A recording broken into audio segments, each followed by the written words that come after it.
magandang umaga po sa inyo lahat mga kapangit. Nagbabalik naman si LG Pangit. So, welcome to my YouTube channel natin mga kapangit, no? So, ngayon mga kapangit, meron na akong i-share sa inyo, no? Nagawa ko ng upuan dahil wala kasi akong pasok.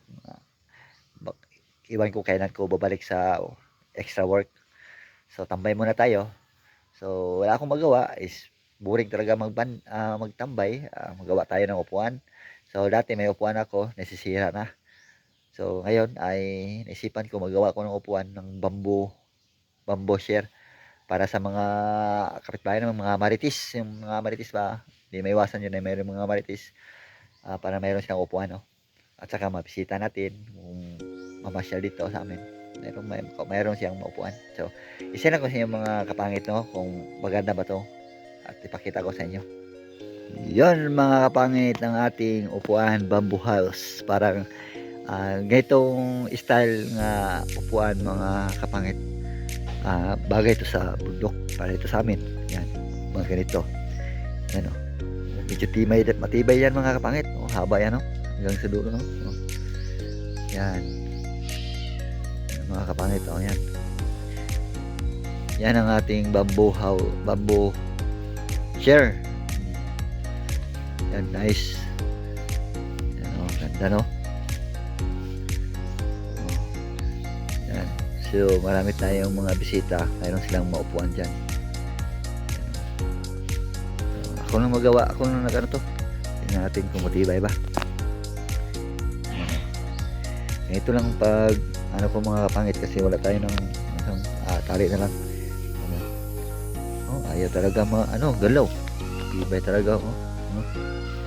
Yan mga kapangit. Yan, ganun lang. Ganun yung style ko paggawa mga kapangit. Kasi meron siyang apakan sa baba. Yan, apakan. Yan. Tapos mayroon sa ditong parang mag-ano ka. Yan. Right. Yan sana, medyo tibay talaga. Ganyan po tali. Ay talaga gumalaw. Okay. Yan mga kapangit, no? Nice. Lang ganong paggawa sa ng upuan kapag nakato sa bundok. Medyo matibay talaga yan mga kapangit. Bubuo talagang kawayan nilagay ko dyan. Sana aabot ng mga 2 taon o 1 taon, iwan ko. Ayan. Right, okay.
Thank you.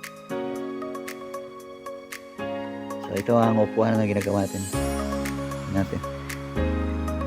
Ito siya mga kapangit. Pinalian ko lang para kasing tumpok o tawag namin lansang.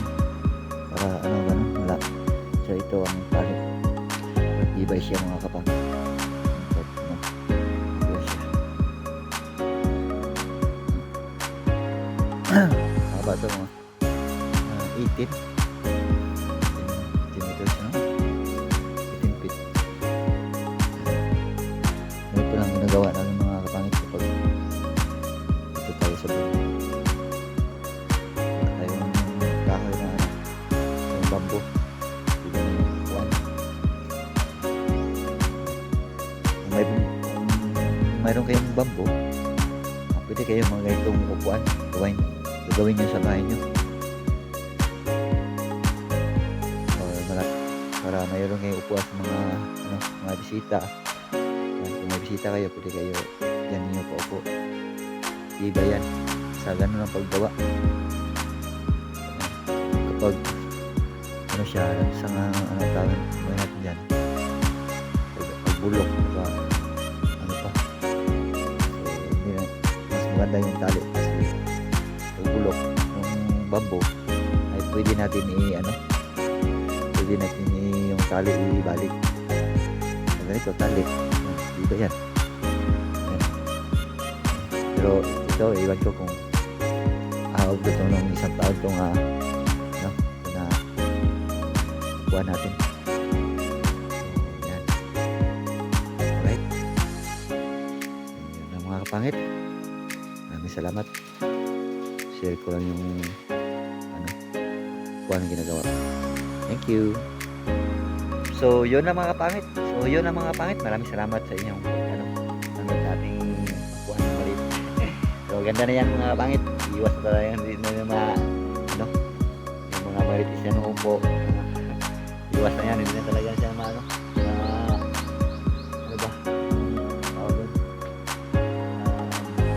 sisira. So, yun. Okay na. Goods na. At ayos na natin upuan. So matagal na to hindi na ako nakabalik ng ayos, ilang buwan na. So ngayon wala akong pasok, trabaho, tambay muna tayo. Yun, gawa na tayo ng video, mag-vlog muna tayo ngayon sa ating kahit saan tayo, mag-vlog muna tayo at anong gawin natin. So yun ang mga kapangit at maraming salamat sa inyong panonood. Kung gusto mo yung vlog ko, subscribe ka lang dyan and like, share, comment kung gusto ka mag-comment. Yan lang. Thank you. Bye-bye. Love you.